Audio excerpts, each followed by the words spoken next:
What's going on, guys? Welcome back to the channel. Another beautiful day out here to fix some more stuff on the truck. So, little story time for you. I was just browsing on TDI Club, the forum, and I saw a picture of a oil filter housing, and more specifically the valve that's on the back where it mates to the block. So as soon as I saw that picture, a bulb lit up in my head, and I realized something is up with that valve on my oil filter housing on the truck. So originally, when I had that other oil system on here, when I took that off and put this housing back on the motor, I noticed that spring was a little bit weird, but I didn't really think anything of it. And then when I built the motor, same thing. Like when I was putting that housing onto the block, I thought it was kind of weird, but I never really paid attention. I just didn't notice it. Thought it was normal, I guess. I don't really know what I was thinking, but I didn't notice it until I saw a picture of how it's actually supposed to look. So that spring is supposed to be compressed on that little collar in the housing, and mine is like sticking out of the housing probably like an inch or two, and I think that's causing some problems with the oil on this thing. So ever since I got this thing running, it's had a weird lifter problem, and I rebuilt the motor, still was there. I put new cam, new lifters in, and we're just having the same problem. So when I first started up, I get the typical lifter clack, which you really shouldn't have on a brand new set of lifters, but it was still here. And then when I'm driving it before operating temperature, if it's anything under 90 degrees Celsius, I'll have a little bit of lifter noise. And I always thought it was kind of weird, and I've been chasing this problem and I haven't been able to figure out what it is. So after I saw that picture, I knew exactly what is wrong. So that valve is a drain back valve. So it holds the oil in your oil filter, and more importantly, your oil pump. And how it's set up right now with that spring not compressed, I think it's just draining all my oil back and potentially unpriming my oil pump, which is really not good. So what we got to do today is pull this oil filter housing off, check it out. Hopefully that collar isn't broken where that valve is, because you cannot replace that valve. You have to replace the whole housing. And this one is Cerakoted, so I'm really hoping the housing itself is fine and that valve itself is fine. I can just push that spring back onto that collar. I'll show you guys exactly what it looks like, but I'm hoping I can just put the spring back in, put the housing back on, and we'll be done. So there's the oil filter housing right there with the cap on the top.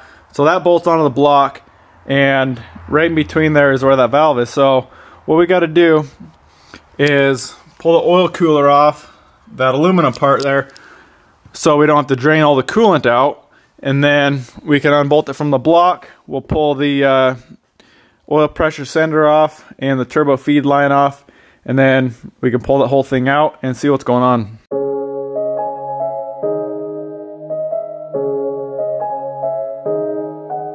Alright guys, I am 100% positive this is the issue.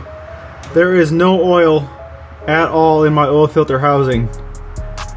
So that's all draining back into the oil pan, and when I first start it, it's got to suck all the oil back up into the pump, into the oil filter housing, into the turbo, everything. So it's basically coming unprimed, which is kind of scary to think.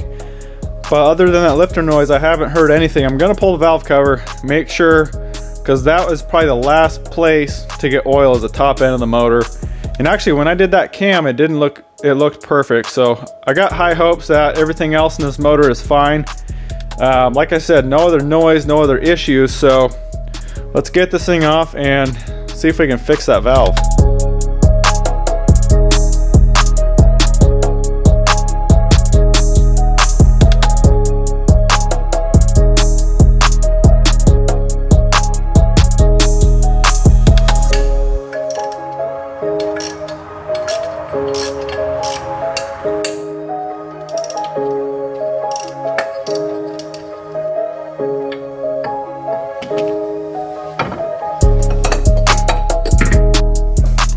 Alright guys, here it is. So you can see that spring. So there's a collar, or the little tab, which the bottom of the spring is hooked on, but this spring needs to be compressed between the housing and this valve. So it's closed. So I really don't know how this thing would possibly work itself out on its own, unless somebody previously did this. I really don't know. But we should just be able to twist it back in here somehow. I might need two hands. Twist it back in there, and everything else looks fine. Those tabs, everything is fine on that little valve, so we'll just have to get a new gasket, get that spring back in, and call her a day. So guys, feel free to call me an idiot. I know, seems like I've messed more stuff up on this motor than I've done good, but hopefully the motor is healthy. We're gonna pull that valve cover, make sure the cam and lifters and everything look good. They are brand new, so if there's any scarring at all, we know that there could be some damage in the motor, but I really don't think there is. So let's get this valve back together, and then we can put the housing back on, start it up, and we should have a nice quiet running motor again.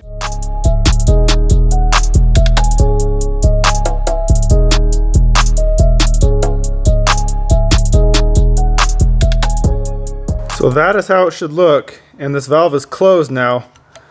You can see the spring opens it. Oil pressure must open that up somehow.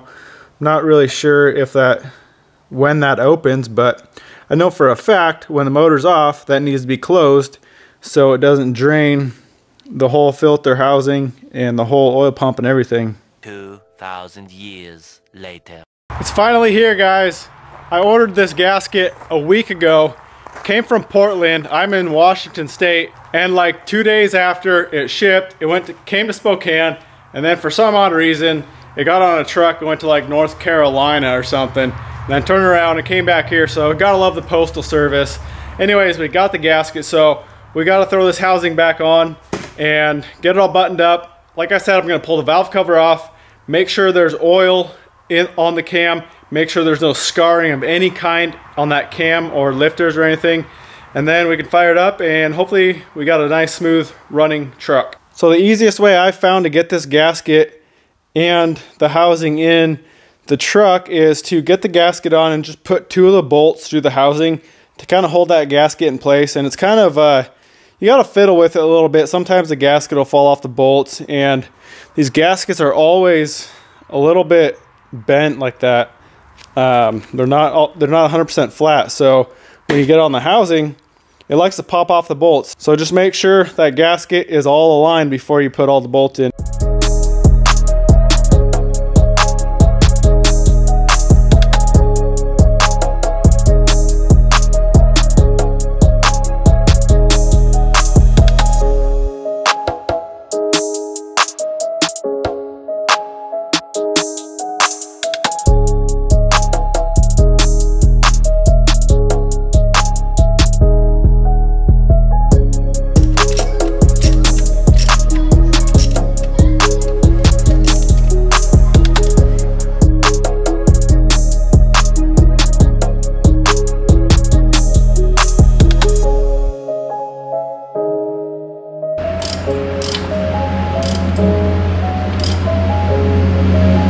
Alright, we got the housing all buttoned up. Everything's good to go there. So now let's pull this valve cover off, make sure there's nothing going on in there, and then I'm just going to dump oil on the cam just to make sure it's lubricated. And I'm going to do the same basic process as when I had the brand new motor. So I'm going to pull the return line off the turbo, and I'm going to crank it until I get flow out of there, because obviously my whole housing, everything is dry right now. The feed line to the turbo is dry. I don't want to fire it up dry, so we're going to do that. But first, let's pull this valve cover off.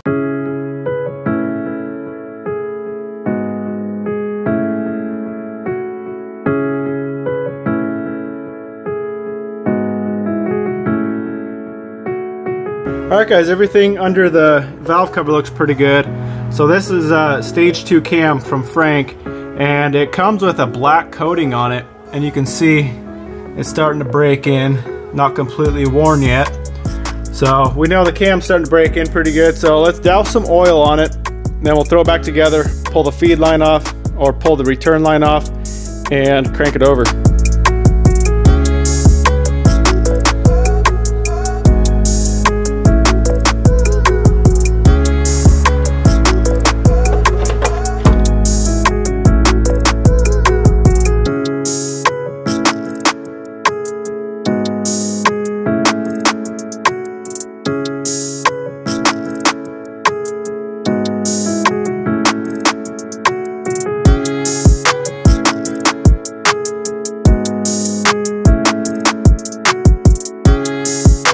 We got that return line in a funnel, drain pan on the floor. You want to pull your lift pump relay and disconnect the injection pump main plug so the truck doesn't start. So now we'll just crank it till we get flow out of that return, and we know we've built pressure and fed the turbo, and by that time the head should be full of oil as well.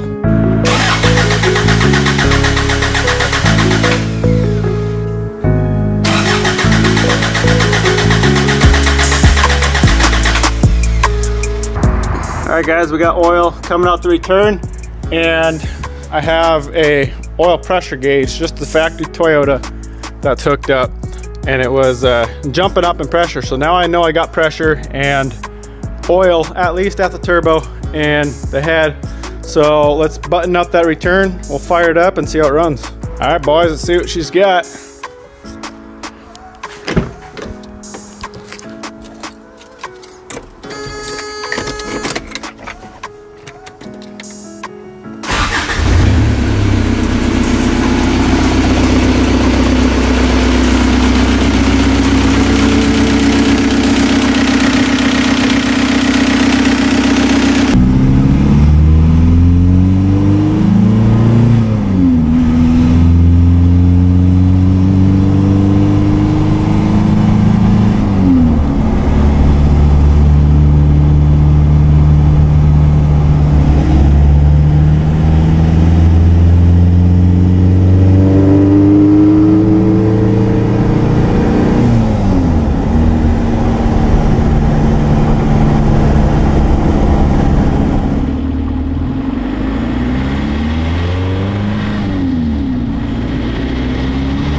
All right, boys, we just got back from a little cruise, so it's still making that same noise, that same lifter tick. And I don't know if it's just because the whole system was still dry. Essentially, it was still starting in the same manner as it was before. So now that it's run and it's got oil pumped through the entire system, and hopefully the oil will stay there now with that valve. Hopefully next time we start it, it will be good to go. So time will tell. I'll let you guys know in the next video if it fixes the issue. It sounds exactly like a lifter, and I don't know what else would cause a lifter tick. Lifters are all brand new, the black nitride lifters. I got good oil pressure. I know I have oil pressure. I hooked up a manual gauge, and I have the gauge in the truck. We have good oil pressure, and everything in the motor is brand new, so it's kind of strange we're getting that noise, unless it has something to do with that braking oil. I have thought about that, and I don't know if it possibly could cause that issue. I guess we won't know until we swap it out. We still got about 200 miles to put on the truck before I swap to my synthetic oil. So hopefully this fixes the issue. If not, then maybe the oil will. I don't really know. So I really hope you guys enjoyed the video. Throw a comment down below if you have any other ideas on what to check for lifter noise. Like I said, it only does it when it's cold, below 90 degrees Celsius, operating temperature, and mostly does it when I go drive it. So when I sit in idle, it doesn't really do it much, maybe just a little bit here and there, and it's kind of just comes and goes. But then when I go drive it, say if I put it in second gear and, you know, accelerate and then pushing the clutch, it'll be tap, tap, tap, tap, tap, and then it'll quiet down, and then I could do it again and it'll start tapping again, and it's just like it does that cycle until I reach operating temperature, or I guess until the oil warms up and thins out, maybe. I'm not really sure. Also, I've been working on some new merch. I have shirts coming, more shirts, new designs. I have sweatshirts coming. I have hats on the way. So be on the lookout for that. New stickers, a bunch of other cool stuff. So be on the lookout for the next drop. I'll let you guys know when we're getting close to launching that one. So anyway, let me know if you guys have any other ideas in the comments. Hope you enjoyed the video. Give it a thumbs up, subscribe, and we'll see you in the next one.